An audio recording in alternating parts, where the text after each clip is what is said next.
Здравствуйте! В эфире программа «Вечер у камина». Сегодня к нам на огонек придут сразу 3 гостя. И главным среди этих казаков будет всем казакам казак. Причем, как истинный казак, он знает цену не только лошадям. В нем течет монгольская кровь, орловская и монгольская кровь. Он батыр, он действительно такой крупный, как богатырь, батыр, торнадо-батыр. Хороший торнадо-батыр, хороший. Баловной такая.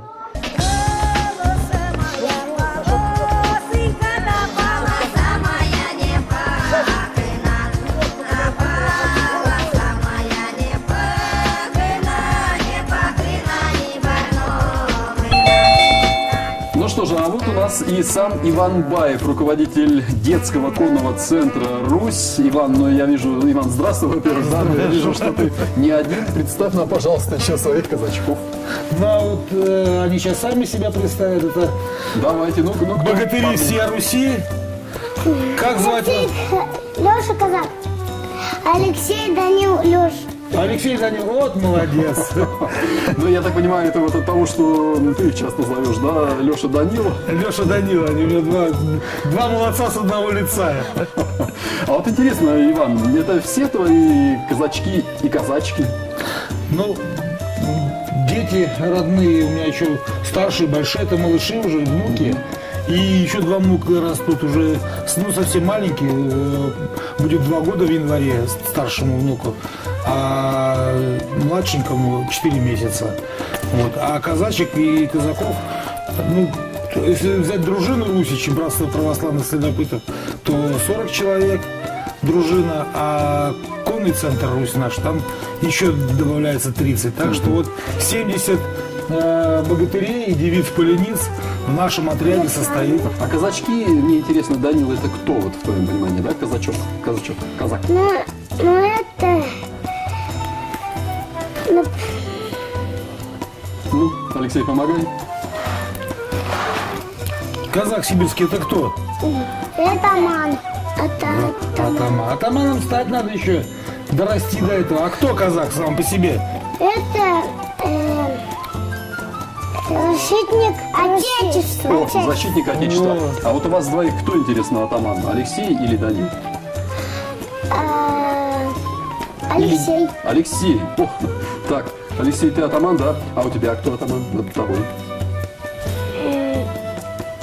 Наверное, дед Иван все-таки атаман, да? Нет. Нет? А кто? Я. Ты надо мной. Ты над Алексеем, а Алексей над тобой, атаман. Вот Все так. понятно. То есть вот такая вот у вас братская служебная, порука. братская порука, да. Иван, а от чего вот это все пошло, да? Казаки. У тебя, случайно, предки сами не из Кубани, не знаю, не из Поволжья? Есть такая интересная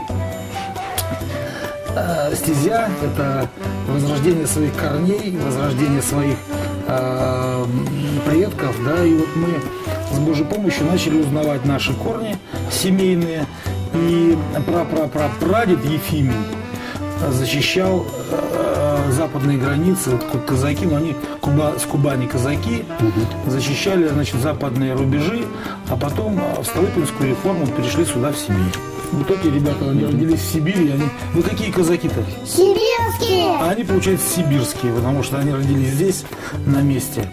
Вот, и возрождение этих корней, оно необходимо для нас. Это хорошо, потому что это на самом деле это корни, а когда человек знает свои корни, он очень крепко держится на земле, что, собственно говоря, по вам и видно. Иван, ну вот я представил тебя как руководителя детского конного центра «Русь». А что заставило заняться именно этим делом? То есть вот с чего все началось, вот увлечение, ну не просто конями, да, это же увлечение очень широкое, это воспитание патриотизма, это воспитание любви к своей родине. С чего все началось? Как ты к этому пришел?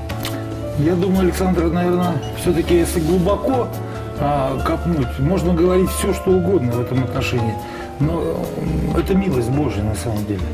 Милость Божия. Господь дал по своей милости такую радость просто вот жить на родной земле, видеть труды, да, свои труды, и находиться рядом вот с этими богатырями, и не только с малыми, но богатыри есть и нашего возраста, которые и единодушны, и в сердце своем, и в любой момент могут стать также рядышком в один строй. И вот это самое главное. Ребята, а вот вы же часто посещаете занятия, да? Чем вы занимаетесь в этом центре?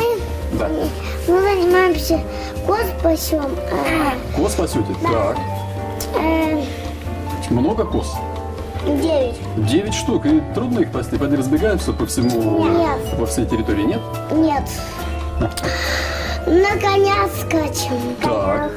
Вот самое интересное, да, что ребятишкам так мало лет, а они уже скачут на конях. И куда вы на них уже скакали? Пока не буду. Пока по кругу, да? Да. Да, ну здорово. А кто вас научил на конях кататься? Деда. Деда? А деда хорошо сам на конях скачет? Да. Мы у него научились. Хорошо. А мне интересно, вы ведь занимаетесь с ребятишками не только вот в пределах этого клуба, да, этого центра. Вы же выезжаете еще, Иван, я знаю, на длительные походы в пределах области, на такие дальние экскурсии в братстве православных следопытов.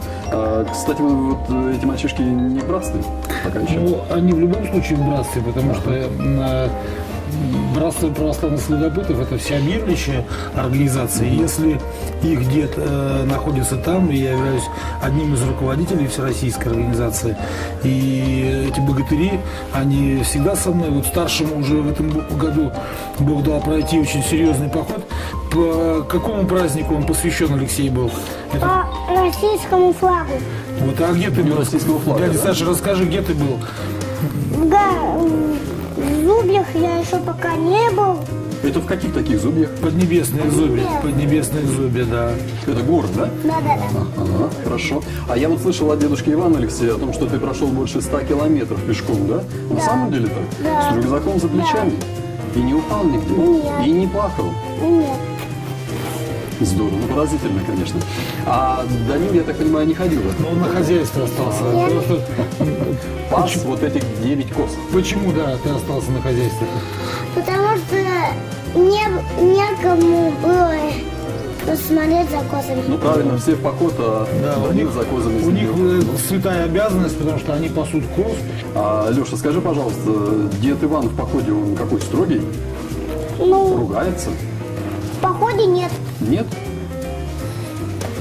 А так иногда да. А за что дед Иван тебя может поругать? Ну, дурацтво там, за все остальное. А кого дед Иван чаще ругает, тебя или Данила? Вдвоем, обоих, да? Понятно. То есть оба можете так пошалить, да? Маленечко. Дедушка Иван, ну вы уже тогда расскажите, раскройте секрет, все-таки парней чаще ругаете или все-таки похваливаете? Ну, конечно, хвалить-то они же не красные девицы, их что хвалить-то? Они богатыри, ну, заслуженно, обязательно, 130 конечно. километров человек с рюкзаком Богатырям, пошел по да. горам, и я бы ухвалился, по-моему. Заслуженно, это просто, ну, почет мы выражаем, и братское рукопожатие всегда, но иногда нет, и получают, и по задницам они, а как без этого? Они воины. Защитники Отечества – это самое главное. И в любой момент они так вот растут и готовы встать на помощь. И вот этот парень в этом году доказал это на самом деле. Когда мне было приятно, просыпаясь утром в походе, да, а мы встаем очень рано, потому что переходы дневные бывают достаточно сложные. И вот один из переходов в цирк Большого Зуба 7-часовой был под дождем постоянно. По камням, по курумникам. И вот этому парню пришлось идти. А он точком встает, я смотрю, никого не заставляя, берет топорик и потихонечку начинает сам рубить дрова, готовить костерочек для того, чтобы уже завтрак был готов. А компания у нас была достаточно интересная, были ребятишки с города Москва, а там дети все равно отличаются от наших, от сибирских детей, все-таки более избалованные, и городские дети, а есть городские дети. И они все это смотрят, что вот такой вот клопик, да, будем говорить, и с топором работает, и они уже волей-неволей начинают шевелиться. Иван, скажите, а вы сами себя считаете вот примером для подражания? Ну, в том числе с вас можно брать пример вашим внукам? Я стараюсь им быть. Я стараюсь изо всех сил, насколько мне этого и хватает, стараюсь быть примером во всем. И в похоте, и в отдыхе тоже. Потому что кто, если не мы? Все-таки это самое главное, быть примером. Хорошо. Ребята, а у вас дед Иван смелый человек? Да, да. А вот где его смелость проявлялась? Он почему смелый такой? Потому что он никого не боится. Совсем никого? Да. Никого. Даже ни волка, ни тигра, даже не лева. А тигра-то вы где видели? Мы Ага. по телевизору. Ну, по телевизору-то и я тигра не испугаюсь, наверное, да? Дед Иван, на самом деле, это от тигра не боитесь? Но Даже драконы. Я тебе по секрету скажу, что я дракона тоже не испугаюсь, поэтому если ты меня назовешь смелым человеком, это хорошо. бесстрашный человек – это глупый человек, но надо реально обстановку взвешивать. И можно, как в той песне поется, на медведя я друзья, да? Выйду без испуга, если с другом буду я, а медведь без друга. Иван, а если серьезно, на что вот иногда не хватает смелости? Бывают такие моменты, вещи, явления? На покаяние, брат, на покаяние не хватает порой смелости. Исповедаться, покаяться в своих грехах, вот это очень сложно. Леша, а вот скажи мне, пожалуйста, вот дед Иван рассказал о том, что ты костерок, да, сам готовишь, и даже обед можешь приготовить. Да. А Что-то, вот если ну, какое блюдо ты умеешь сам готовить? Кашу умеешь варить? пока нет. Пока нет. А вот я знаю, что дед Иван умеет сделать все, любое блюдо, из каких бы продуктов, какие бы продукты ни оставались. Это правда? Да. А вообще, ребята, вот у деда Ивана много друзей?